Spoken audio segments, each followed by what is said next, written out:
முதல் வாசகம் தானியேலாகமம் அதிகாரம் 9 திருவசனங்கள் 4 முதல் 10 வரை. என் கடவுளாகிய ஆண்டவர் முன் என் பாவங்களை அறிக்கையிட்டு நான் மன்றாடியது. என் தலைவரே, நீர் மாட்சிமிக்க அஞ்சுதற்குரிய இறைவன்.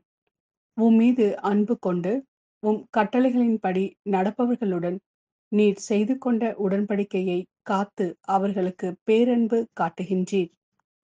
நாங்கள் பாவம் செய்தோம், வழி தவறி நடந்தோம், பொல்லாதவர்களாய் வாழ்ந்து உம்மை எதிர்த்து நின்றோம்.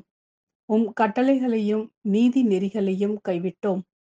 எங்களுடைய அரசர்கள், தலைவர்கள், தந்தையர்கள், நாட்டிலுள்ள மக்கள் அனைவருக்கும் இறைவாக்கினர்களாகிய உம் ஊழியர்கள் உமது பெயரால் பேசியதற்கு நாங்கள் செவி கொடுக்கவில்லை.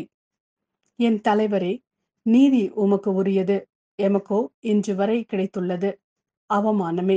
ஏனெனில் யூதாவின் ஆண்களும் எருசலேம் வாழ் மக்களும் இஸ்ரேலை சார்ந்த யாவரும் ஆகிய நாங்கள் உமக்கு எதிராக செய்த துரோகத்தின் பொருட்டு அருகிலோ தொலையிலோ உள்ள எல்லா நாடுகளுக்கும் உம்மால் இன்று வரை விரட்டப்பட்டுள்ளோம்.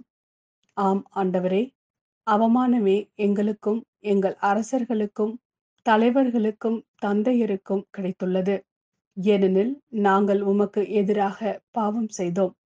எங்கள் தலைவரும் கடவுளுமாகிய உம்மிடத்தில் இரக்கமும் மன்னிப்பும் உண்டு.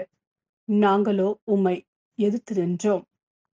எங்கள் கடவுளாகிய ஆண்டவர் தம் ஊழியர்களான இறைவாக்கினர் மூலம் தம் திருச்சட்டங்களை அளித்து அவற்றின் வழியில் நடக்குமாறு பணித்தார். இது ஆண்டவரின் அருள்வாக்கு. இறைவா, உமக்கு நன்றி. லூக்கா எழுதிய நற்செய்தி அதிகாரம் 6 திருவசனங்கள் 36 முதல் 38 வரை.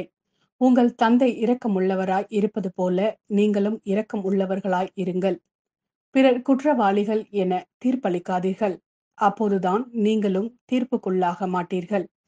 மற்றவர்களை கண்டனம் செய்யாதீர்கள், அப்போதுதான் நீங்களும் கண்டனத்திற்கு ஆளாக மாட்டீர்கள்.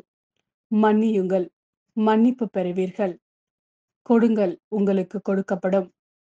அமுக்கி குலுக்கி சரிந்து விழும்படி நன்றாய் அளந்து உங்கள் மடியில் போடுவார்கள். நீங்கள் எந்த அளவையால் அளக்கிறீர்களோ அதே அளவையால் உங்களுக்கும் அளக்கப்படும்.